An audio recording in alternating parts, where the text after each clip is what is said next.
Efésios capítulo 4, versículo 29. O poder do diálogo na família, parte 2. Começamos semana passada e hoje vamos concluir. Eu deveria falar mais 2 domingos. Foi um desafio resumir isso aqui, mas vamos conseguir resumir.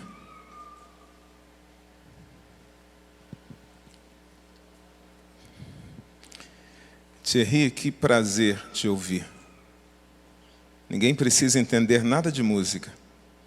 O sentimento, a unção que você passa, a excelência, comunica muito, né?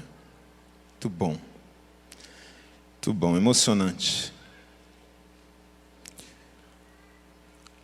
O poder do diálogo na família é o tema que vamos tratar, parte 2. O texto que vamos usar como base é Efésios capítulo 4, versículo 29, que diz assim: não saia da vossa boca nenhuma palavra torpe, mas só a que for boa para promover edificação, para que dê graça aos que a ouvem. Semana passada nós falamos da importância do diálogo. E usamos o texto de Gênesis 11 para falar sobre esse assunto. Quem estava aqui se lembra, nós abordamos a história da construção da Torre de Babel, que é o que trata Gênesis capítulo 11. Nós vimos que, primeiro, a boa comunicação, permitiu que houvesse 3 coisas fundamentais para o desenvolvimento daquela comunidade, daquele grupo pós-diluviano. Primeiro, permitiu que houvesse concordância, diga concordância. A comunicação gerou ali um ambiente harmônico, amigável, agradável. Não há guerra entre eles, não há discussão, não há debate.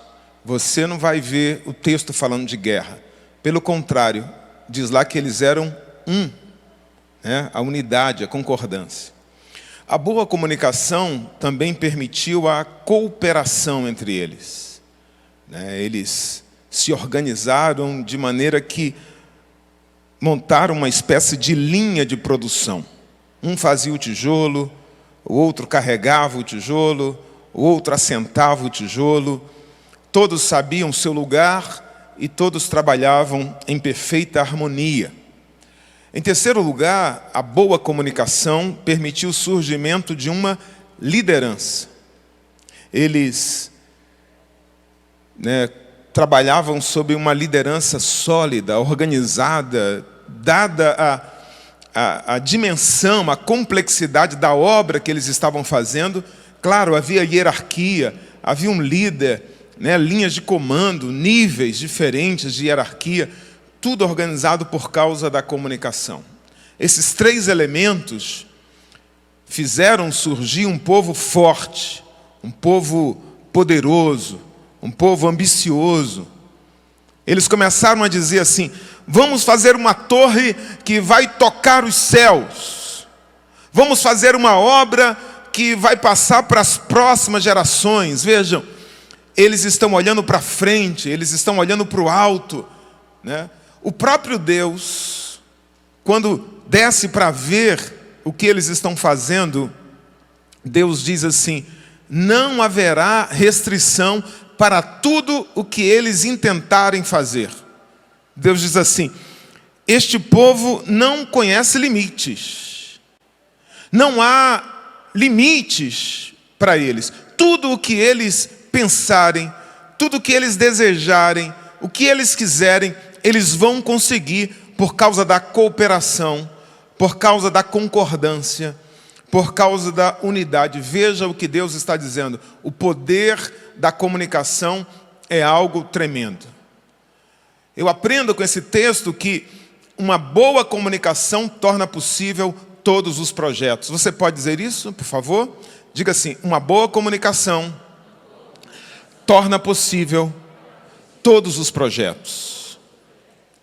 Mas, como sabemos, Deus não estava de acordo com aquela obra. Deus precisava embargar aquela obra, como de fato Deus fez aquela obra paralisar. Mas Deus não matou a maioria deles. Deus não mandou um novo dilúvio, nem fogo.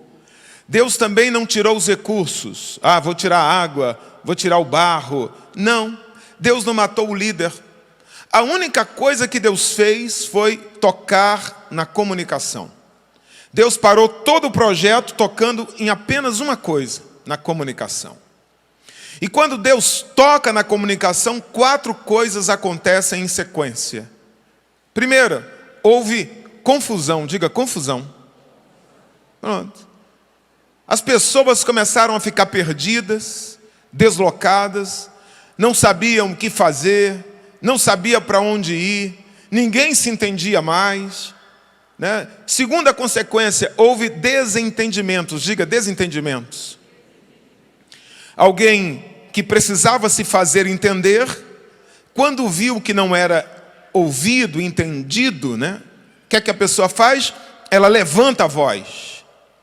O outro, que está vendo aquele amigo gritar com ele, levantar a voz, fica ofendido.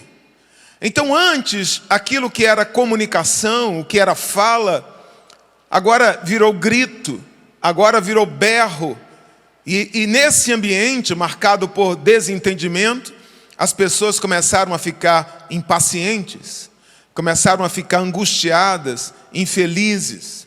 Daí veio a terceira consequência de uma comunicação ruim, e a gente pode ver isso em versículo 8 de Gênesis 11, que diz: assim o Senhor os espalhou dali sobre a face de toda a terra, e cessaram de edificar a cidade.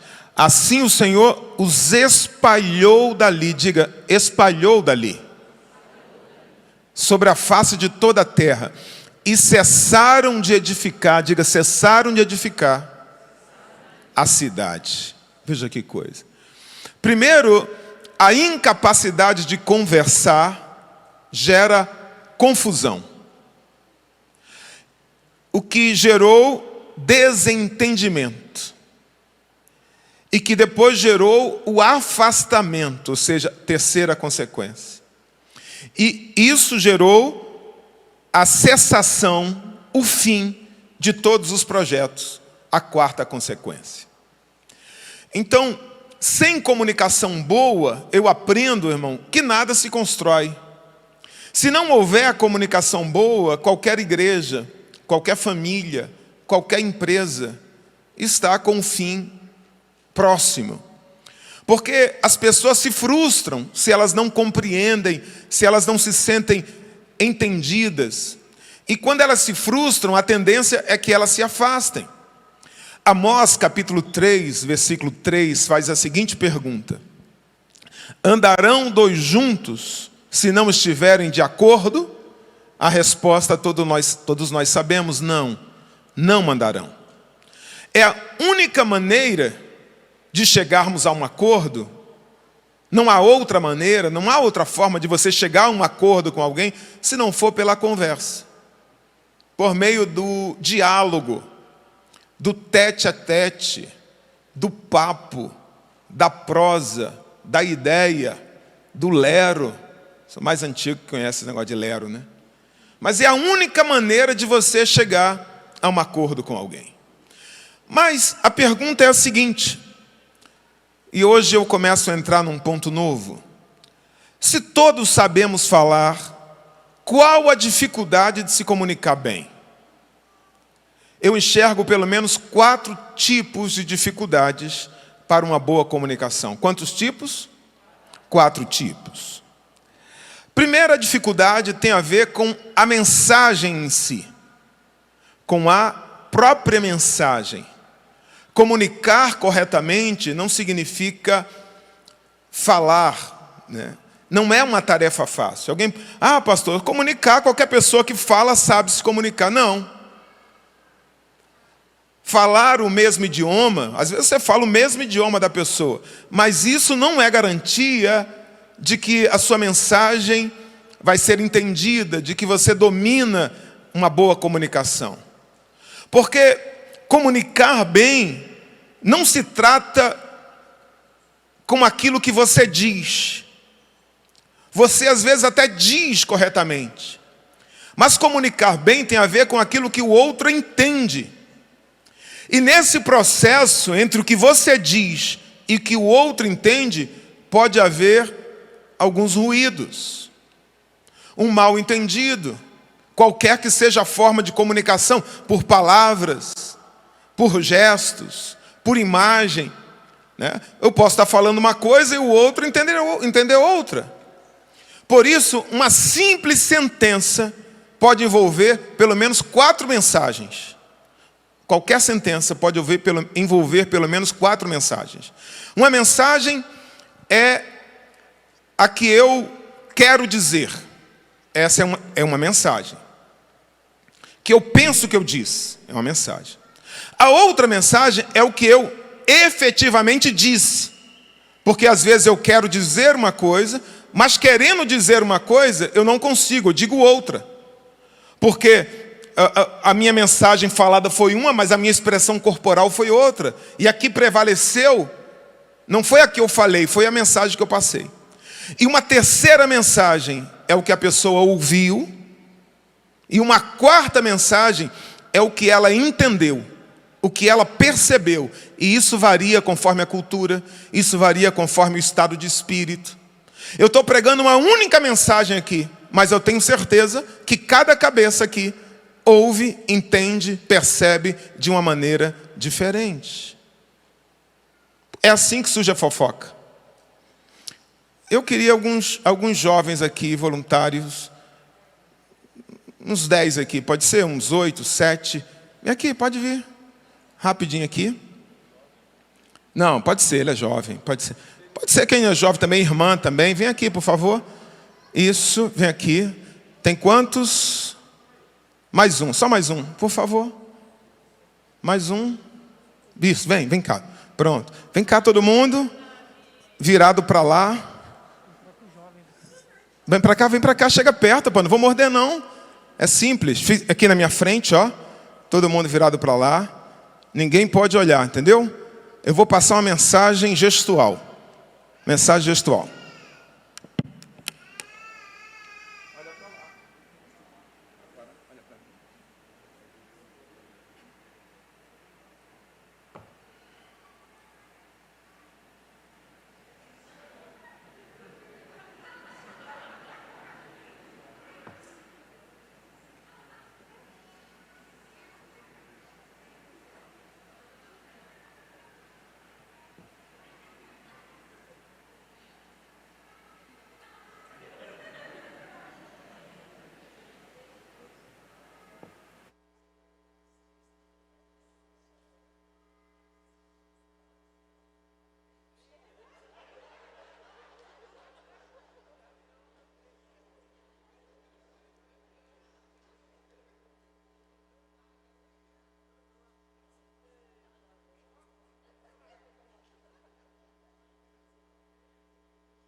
Agora é a sua vez, faz o que você entendeu.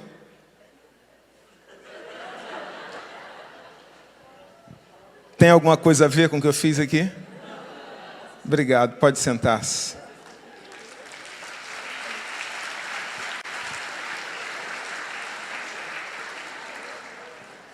É complicado. Ó, sabia que o irmão estava conversando com aquela irmã, falando, você está sabendo que o irmão estava cantando a fulano? Você sabe que o irmão foi visto entrando no motel? Você sabe que eles têm... É assim, irmão, que suja fofoca. É assim.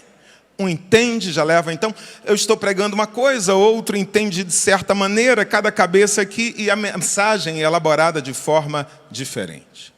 Segunda dificuldade tem a ver com os vários canais.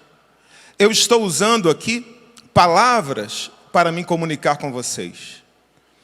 Palavras, esse é o meio, o canal. Mas as palavras comunicam apenas 7% do que eu estou falando. 38% está no tom da voz, a maneira que eu emprego a voz, o ritmo, o tom. Agora, mais da metade, 55% da mensagem é transmitida pela expressão corporal. Cerre, por favor, as duas sobrancelhas. Olha que você está de máscara. Mantém. Cerre as duas sobrancelhas e mantenha, por favor. Cole aqui o queixo no peito, por favor. Olhe para alguém que está ao seu lado e diga assim, que bom que você veio. Agora, rindo, diga assim, a mesma coisa, que bom que você veio. Viu? São as mesmas palavras, mas são mensagens totalmente diferentes. Sim ou não? Porque as palavras comunicam muito pouco. O mais importante é a expressão corporal. Terceira dificuldade tem a ver com as pessoas. Com o emissor, o interlocutor, o receptor, aquele que recebe. Não confunda falar bem com se comunicar bem. Uma coisa é uma coisa, outra coisa é outra coisa. Um idiota sabe falar, mas ele não sabe se comunicar. E tem gente que tem muita dificuldade de se comunicar, mesmo tendo conhecimento da língua e sabendo muitas palavras. Alguém pode ser um bom conhecedor do idioma, mas não ser um bom comunicador. A pessoa, ela às vezes não sabe falar se ela estiver pressionada, Ela tem que dar uma resposta rápida, ela tem que falar quando todo mundo está olhando para ela, é um outro sentimento, viu? É diferente. Ou então ela tem que falar dos seus sentimentos. E quando a pessoa tem que falar sob pressão, como diz meu filho, como diz os adolescentes, buga, as placas colam, o tico e o teco se chocam, e a pessoa começa a falar umas coisas que não tem nada a ver, coisa com coisa, e complica. Então a pessoa não está no seu estado emocional legal e ela ouve tudo errado. Acontece assim. Às vezes você vai elogiar a pessoa, mas ela está mal, ela não está bem, ela está péssima. Então ela leva tudo para o lado errado. E é um fio desencapado ambulante, é uma bomba com pavio curto, porque está irritada. Então a pessoa se explode com qualquer coisa. Aí você diz, poxa, mas não era isso que eu queria dizer? Eu falei bem, a pessoa quer brigar, tá? Qualquer homem casado aqui sabe bem o que é isso, o que significa TPM, tendências a pontapés e murros, Ou TPM pode significar tocou, perguntou, mordeu, Ou tendência para matar. Não é por acaso que a Bíblia diz assim, não vos irriteis contra elas, porque esses dias entende tudo mal e briga é difícil. Tem pessoa que não consegue expressar o que deseja. Ela foi criada num ambiente de poucas palavras, uma pessoa monossilábica, sim, não, tá, bom. Então, é difícil você se comunicar com uma pessoa assim. Tem gente que fala sem parar, a comunicação envolve pessoas, então a pessoa parece que engoliu um rádio, fala pelos cotovelos e não para, e você também não consegue conversar com uma pessoa assim. Então, a cultura de cada um, o jeito de cada pessoa, ou o estado emocional daquela pessoa, tudo isso são dificuldades para uma boa comunicação. A quarta dificuldade, em se tratando de família ou se tratando de igreja, é o mundo espiritual. O mundo espiritual é uma dificuldade para a comunicação familiar. É uma dificuldade para a comunicação dentro da igreja. E por que o mundo espiritual tem interesse em atrapalhar a nossa comunicação? Porque a comunicação é algo espiritual. Um exemplo disso é Pedro. Pedro, no momento, ele fala inspirado pelo Espírito. Vem uma inspiração celestial e ele diz algo lindo, diz algo tremendo. Mas em seguida, Pedro fala influenciado pelo inferno. Pedro fala como Satanás, como inimigo. E infelizmente, dentro de casa, no nosso relacionamento, nós podemos agir igualzinho Pedro. No momento nós podemos falar inspirados pelos céus, mas no outro momento nós podemos ser influenciados por espíritos e ferir o outro, e machucar o outro. Mateus capítulo 13, Jesus conta uma parábola e ele diz que o reino de Deus é como uma plantação de trigo. Ele diz que de noite, dormindo os trabalhadores, o inimigo vai lá e ele lança joio no meio da plantação de trigo. E o joio é muito parecido com o trigo. Você não distingue os dois assim a olho nu. Só que o joio é vazio. O joio não serve como alimento. O joio fará mal a quem o consumir. E é exatamente assim que o inimigo faz. Ele planta mentiras, fofocas, que parecem verdades e confundem, e que às vezes, e normalmente, na maioria das vezes, nós não temos como arrancar. Se a gente for tentar consertar, a gente piora. Só Deus, no tempo de Deus, poderá mostrar a verdade. Isso acontece no meio da família, isso acontece no meio da igreja. O inimigo sabe fazer isso. A comunicação, ela tem tanta influência espiritual que a fé, a Bíblia diz, vem pelo ouvir. A fé vem pelo ouvir. Comunicação é algo tão espiritual que Jesus é chamado de o verbo, é chamado de a palavra. Agora, por que esse interesse? Tem a ver com o que Pedro diz, primeira carta de Pedro 3,7, diz que a falta de entendimento impede as nossas orações. Então, às vezes, você está bem com Deus, você não está em pecado, você está legal com Deus, mas porque a comunicação dentro da tua casa ela está truncada, porque não está havendo entendimento dentro do casal, a Bíblia diz que as orações são impedidas, porque não há acordo, não há concordância, porque a comunicação está prejudicada. E Satanás sabe disso. Ele vai afetar a nossa comunicação para que as nossas orações, os nossos louvores não sejam ouvidos. O que a palavra de Deus nos ensina sobre uma boa comunicação na família? Como é que a gente pode melhorar a nossa comunicação com base na palavra? Primeiro, devemos falar a verdade. Diga, falando a verdade. Ah, pastor, então é só falar a verdade? Devagar com andor, porque não é tão simples assim. Falar a verdade exige muita sabedoria. Muita sabedoria. Como seria bom, irmão, de verdade, se para comunicar bem bastasse dizer a verdade, sem filtro. Eu vou ser conhecido como o verdadeiro. Quando eu morrer, vão colocar na minha lápide assim, o verdadeiro, o cara que dizia a verdade sempre. Mas, infelizmente, se você fizer isso, você será uma pessoa de péssima convivência, porque a vida não é tão simples assim. Não é tão simples. Pastor, então a gente deve mentir de vez em quando? Não, eu não estou dizendo que você deve mentir, porque a mentira é do diabo. Mas também, você não pode ser sincero demais. Se você mentir, você é um mentiroso. Mas se você disser a verdade sempre, você é ingênuo. É infantil. Gostou do presente? Você fala, não gostei. A gente não faz isso. Só criança faz isso. Você não pode chegar para o teu chefe e dizer o que você pensa. Qualquer hora. Olha lá o que você vai dizer para o seu chefe. Se você for verdadeiro demais, você vai ser demitido. Né? Você não pode dizer para a pessoa que você ama o que você acha realmente. Tô gorda, meu amor. Você está linda, meu amor. Está mais magra. Está maravilhosa. Né? Você é vendedora, né? Essa roupa ficou ótima em você. Você está linda. Esse sapato está lindo. Faz parte da vida social. Né? Você trabalha com... Você é secretária, o chefe está? Você fala, não está. Ele fala baixinho para você. Ele não está. Mas faz parte, é da vida. Falar a verdade exige alguns cuidados. Meu pai foi um homem simples. Meu pai não me ensinou isso. E o que eu estou ensinando aqui, deveria cobrar, porque é algo precioso, algo importante. O que o meu pai me disse foi o seguinte: se foi você que quebrou, diga que foi você. Se não foi você, diga que não foi você. Porque se você disser a verdade, você não vai apanhar. Quantos já ouviram isso? Né? Se mentir, vai apanhar. Se disser a verdade, não vai apanhar.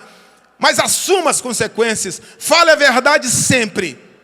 Só que a vida é muito mais complexa do que isso. Dependendo do nível, dependendo do palácio em que você esteja, é muito difícil lidar com a verdade. É mais complexa, muito mais complexa do que aquilo que meu pai supunha. Meu pai era um homem simples.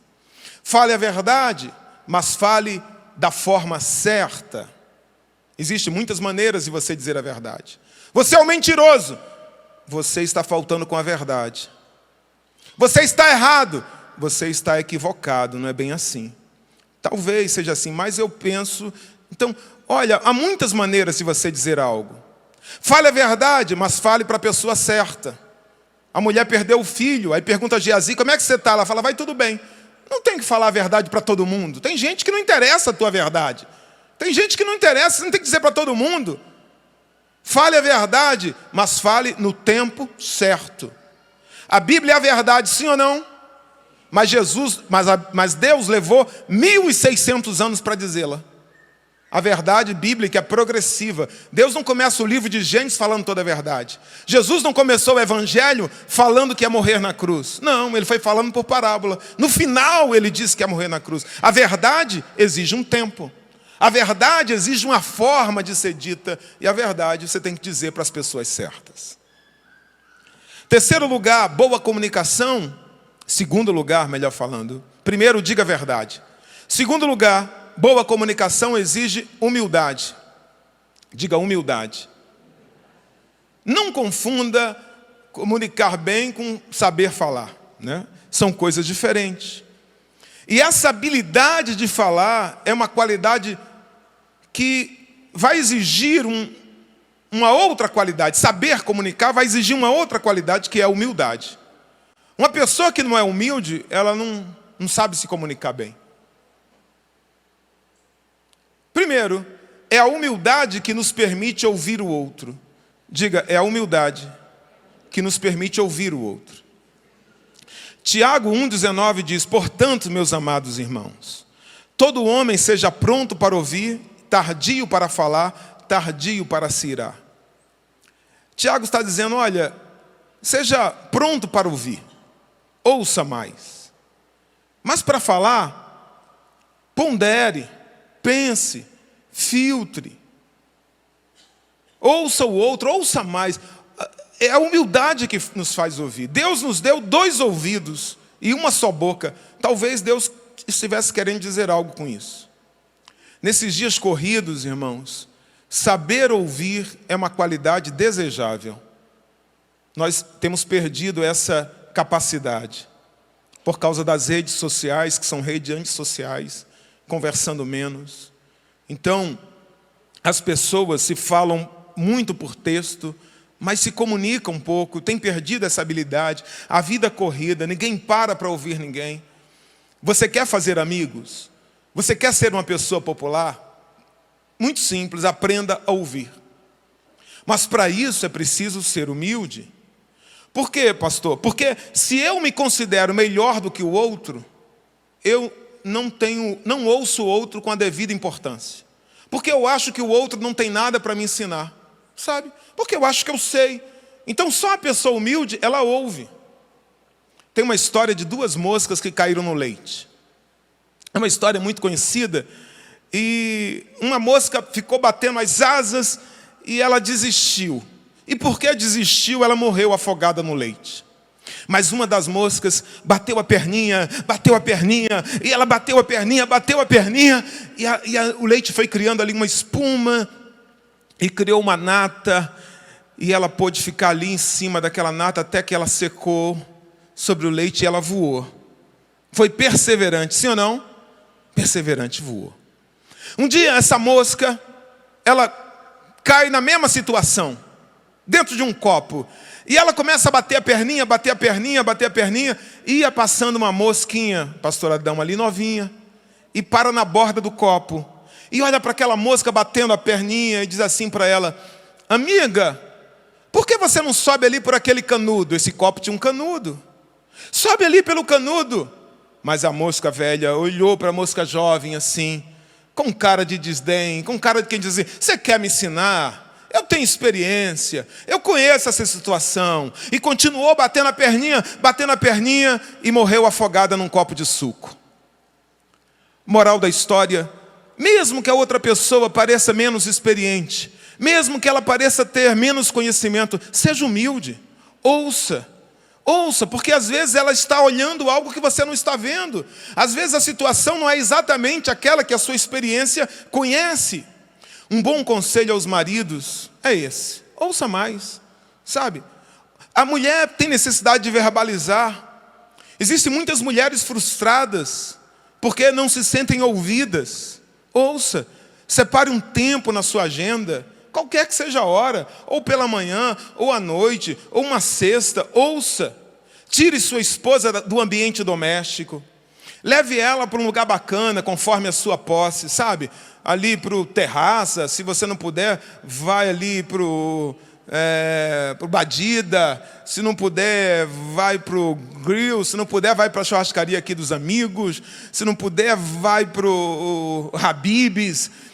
Ou se não puder, vai para uma praça, irmão. Senta no banco, né? E diz assim: pode falar, deixa a serva de Deus falar, irmão. Fala, ela vai falar. Escute, não se cansa, viu? A língua é o único órgão voluntário que não se cansa. Mas ela vai falar e tem hora que ela vai se tocar, sabe? Se não se tocar, você olha para o relógio e tal. Mas deixa, eu garanto para você que você vai voltar com uma esposa para casa, uma mulher muito mais em paz, muito mais tranquila. Às vezes isso é melhor até do que uma noite de amor. A possibilidade de falar, de ser ouvida. A humildade nos faz aceitar o outro do jeito que ele é. É humildade. Romanos capítulo 5, versículo 8 diz assim: mas Deus prova o seu amor para conosco em que Cristo morreu por nós, sendo nós ainda pecadores. Deus nos amou do jeito que nós éramos. Deus não disse assim: você tem que mudar primeiro, depois eu te amo. Não, Deus nos amou. Se a gente quiser se comunicar com o outro, a gente precisa aceitar o outro do jeito que ele é. Se você ficar tentando mudar o outro o tempo todo para que seja como você vai ser um crítico de plantão, um professor para o outro, sabe, um ditador de regras. Você tem que ser assim. Aí você vai acabar ficando sozinho ou sozinha. Aceita o outro. Você precisa de humildade para isso. Terceiro, a humildade me permite aprender e melhorar. E para comunicar bem, eu preciso buscar isso. Reconhecer que preciso aprender. Reconhecer que eu tenho alguma dificuldade. Por isso, a pessoa humilde aprende sempre. Porque ela ouve. Porque ela dá importância ao que o outro diz. Mas o orgulhoso só ouve a própria voz e por isso estaciona no tempo. Terceiro lugar, comunicar-se bem, segundo a palavra, significa ser fonte de águas doces. Diga, ser fonte de águas doces. Diga isso, por favor, ser fonte de águas doces. Tiago 3, 9 e 11 diz assim: de uma mesma boca procede bênção e maldição. Meus irmãos, não convém que isto se faça assim. Porventura deita alguma fonte de um mesmo manancial, água doce e água amargosa? Tiago está dizendo assim: pode uma só fonte jorrar água boa e no outro momento jorrar água amargosa? No outro dia a água é límpida, é potável, é translúcida, é agradável. No outro dia, a água é envenenada, a água faz mal. Veja, uma fonte não faz isso, mas a ideia é que nós, com nossas palavras, podemos fazer isso. Nós podemos ser uma fonte que agrade, uma fonte que abençoe, mas nós também podemos ser uma fonte de águas amargas através de nossas palavras. É isso que o Tiago está dizendo. Então, se eu não quiser ser uma fonte de água amarga, mas de água potável, primeiro, eu não posso ser um crítico ácido, ou uma crítica ácida. Não é alguém que critica com carinho, com amor, que faz, mas crítico ácido, gente que não apresenta uma solução, gente que critica por criticar. Normalmente, um perfeccionista é assim. Eita, dificuldade que eu tenho, viu? O perfeccionista, ele é crítico dele mesmo. Eu sou crítico de mim mesmo e é horrível, porque às vezes eu acabo sendo crítico também das pessoas. Com a medida que eu julgo as pessoas. O problema é que esse perfeccionista, ele tende a ser uma pessoa infeliz. E ele deixa as pessoas à sua volta infelizes também. Ele sofre e faz os outros sofrerem também por causa de um alto padrão. Então ele pode se tornar um crítico ácido. Isso é algo muito ruim. Segundo, não seja um reclamão ou uma reclamona, né? Isso aqui ser fonte de água doce, é você ser uma pessoa de palavras agradáveis. Olha o que diz Provérbios 21:19, diz assim: é melhor morar numa terra deserta do que com a mulher rixosa e irritadiça. Que coisa! É melhor morar sozinho, é melhor morar num lugar ermo, é melhor morar no deserto, que é ao lado de uma mulher rixosa. Aí eu preciso ser democrático também, tá ok? É melhor morar no deserto que ao lado de um homem rixoso. Ao lado de um homem reclamão, irritadiço, o mesmo se aplica, né? Havia um pastor, né, que ouvia uma mulher que reclamava sempre do seu marido. E essa mulher ia lá reclamar do marido: pastor, meu marido é o diabo na terra. Pastor, meu marido é o cão chupando manga. Aqui é um infeliz, pastor. Quando ele chega em casa, meu lá está uma paz, pastor. Mas quando ele chega em casa, pastor, a casa vira de cabeça para baixo. O pastor: vamos orar, minha irmã. E o pastor ora com a irmã. Semana que vem a irmã: pastor, meu marido, é a mesma coisa, pastor, não mudou nada. Ele chega em casa e começa a briga, e tira a paz da nossa casa. Aquele homem tem um demônio com ele, pastor. Pastor, vamos jejuar. E o pastor começa a jejuar com aquela irmã. E na próxima semana a irmã vem de novo, e reclama do marido, e reclama. Tem um dia que o pastor fala: meu Deus, não quero mais ouvir essa irmã, eu não aguento mais, já orei, já jejuei, já aconselhei, e não muda. Aí o pastor um dia tenta se trancar no gabinete, a irmã olha lá de longe, vai: pastor! O pastor, meu Deus, antes de trancar o gabinete. Aí o pastor: oi, minha irmã. Aí entra: é o seu marido, minha irmã? Ele fala: é, pastor, como é que o senhor sabe? Ah, minha irmã, é. E a irmã começa: o pastor: irmão, peraí. Aí tinha uma água mineral assim, embaixo da mesa, né? Aí ele tira o rótulo da água mineral, tira o rótulo, aí pega a água: irmão, olha só, essa água veio da fonte do Rio Jordão, lá de Israel. Foi ungida por 580 pastores. Oraram lá no monte Horebe. Foi orar, levada no monte Horebe. Entendeu? E essa água é poderosa, é milagrosa. Ela vai acabar com o problema na sua casa. É, pastor, mas ela é muito poderosa. É assim, você tem que usar ela assim. Que horas chega o seu marido em casa? Ah, pastor, ele chega umas 6 da tarde. Muito bem. Quando ele apontar na esquina, quando ele chegar, você sentir que ele está subindo ali o elevador, você vai pegar uma colher dessa água. Irmã, uma colher. Não pode ser água muita coisa não, tá bom? Uma colher só, que essa água é muito poderosa. E você vai pegar uma colher dessa água e colocar na sua boca. Mas não pode engolir por 5 minutos. E você vai ficar com essa água por 5 minutos. Aí depois você engole. Aí tudo bem, pastor. A irmã levou água para casa, hein? Uma semana depois volta a irmã: pastor, que água poderosa! A paz na minha casa agora reina. Meu marido, pastor, está uma bênção. O pastor falou: irmã, se acabar essa água tem mais.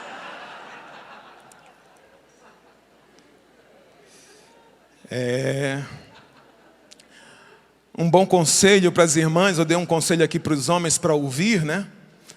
Um bom conselho para as irmãs é: irmã, não fala de problema o tempo todo não, minha irmã. Né? Fala às vezes de coisa amena. Começa o dia já falando de conta para pagar.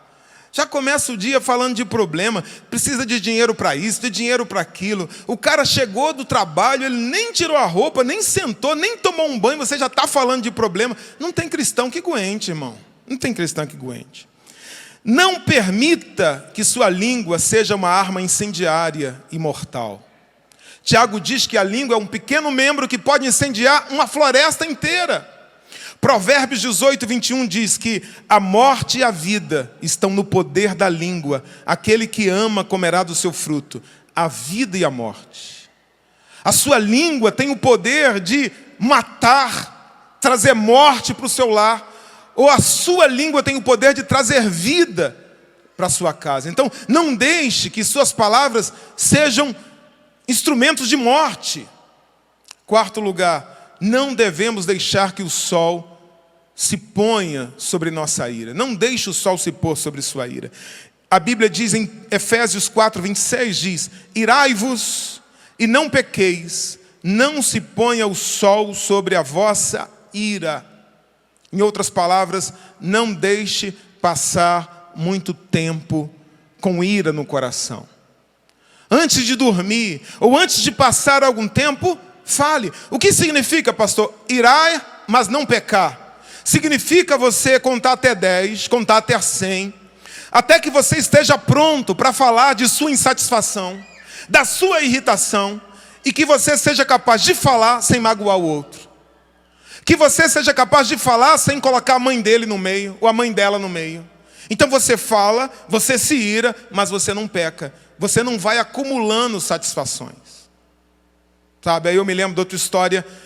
O marido acha em cima do guarda-roupa R$300 e meia dúzia de ovos. Aí ele pergunta à mulher: o que são esses ovos em cima do guarda-roupa? Ah, meu amor, é que nesses 10 anos de casamento, toda vez que você me fere, eu coloco um ovo aí. E ele fala: poxa, meu amor, em 10 anos, você só colocou 6 ovos. Ela falou: não, esses R$300 são os ovos que eu já vendi. Mas não fala nada, né? A pessoa vai guardando. Sabe, a pessoa que acumula sentimentos assim, ela é como um rio assoreado. É aquele rio que você olha assim, tá bonitinho, mas lá no fundo tá cheio de pneu, sofá, brinquedo de criança, sanitário velho, sapato furado, lixo, e mais lixo, e mais lixo. Aí quando vem a chuva, tudo aquilo que está lá enterrado desde 1900, vem tudo para fora. E a pessoa desaba em cima do outro. No ano de 1930, você falou aquilo comigo. E até o irmão, não deixe o sol pôr sobre a sua ira.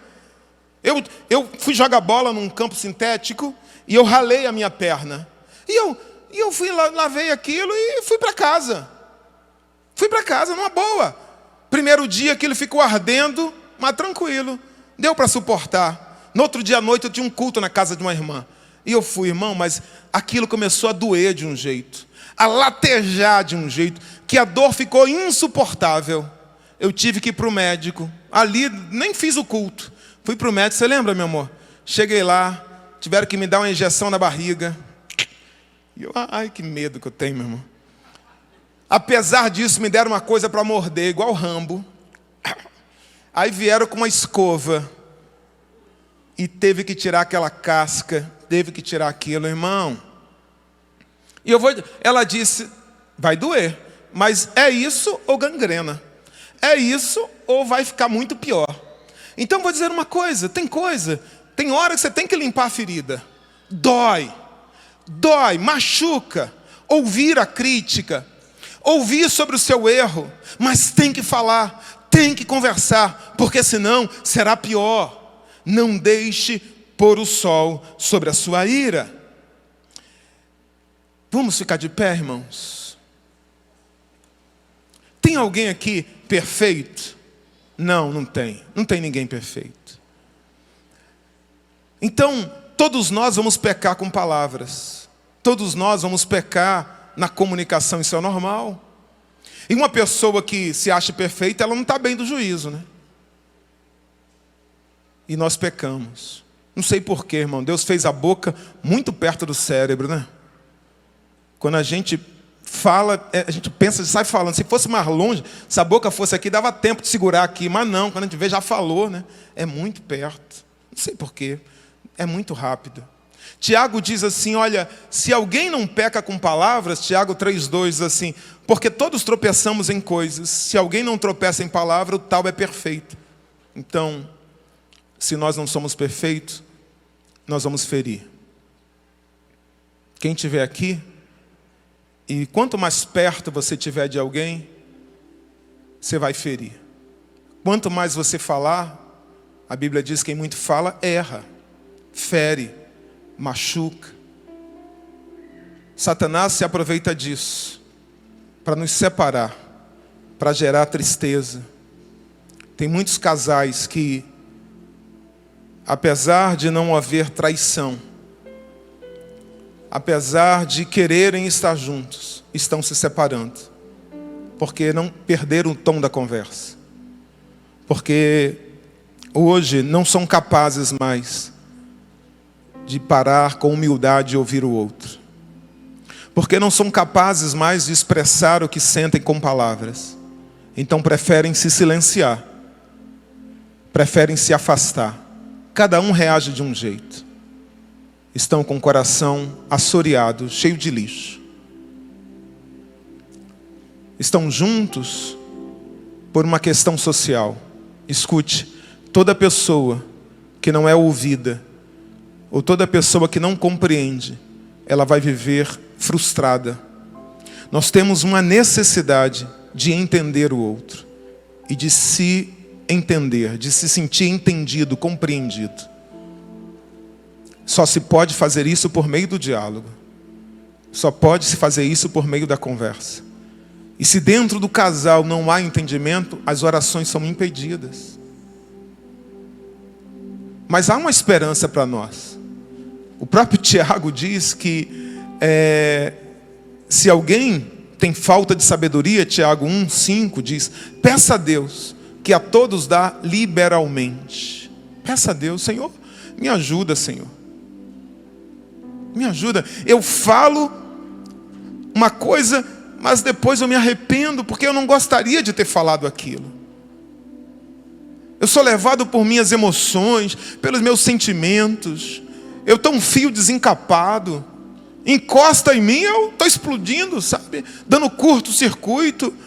Eu estou com um pavio curto e eu compreendo tudo da maneira errada. Até quando eu digo obrigado, eu estou sendo mal educado.